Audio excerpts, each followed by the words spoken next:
ყაზახეთის სამთავრობო დელეგაცია საქართველოში მიმდინარე რეფორმებს სწავლობს. დელეგაციის წევრები რუსთავის იუსტიციის სახლს ესტუმრნენ. დელეგაციის წევრებს შორის არიან ყაზახეთის პრეზიდენტის ადმინისტრაციის წარმომადგენლები, შინაგან საქმეთა, კავშირგაბმულობისა და ინფორმაციის სამინისტროების ხელმძღვანელი პირები. ყაზახის სტუმრები საქართველოს იუსტიციის სამინისტროს ახალი ბრენდის იუსტიციის სახლის კონცეფციასა და სახელმწიფო მომსახურების სფეროში ქვეყანაში გატარებული რეფორმების შედეგებს გააცნო.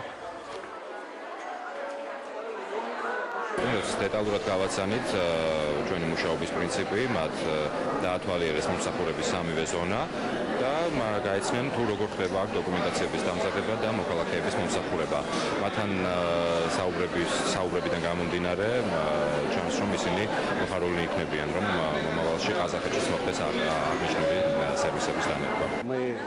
ჩვენ ყაზახეთიდან სპეციალურად ჩამოვედით, რათა გავიზიაროთ საქართველოს გამოცდილება სახელმწიფო მომსახურების სფეროში. ვფიქრობ, შთამბეჭდავია ასეთი გამარტივებული მომსახურებები, რომელიც როგორც იუსტიციის სახლში, ასევე სხვა დაწესებულებებშია. ჩვენ ქვეყანაშიც არის მსგავსი დაწესებულება, ვადარებ გამოცდილებას და სისტემებს ერთმანეთთან. ჩემო კოლეგებმა მითხრეს, რომ აქ დღეში 1000 ადამიანი მოდის და ისინი მარტივად უმკლავდებიან საქმეს.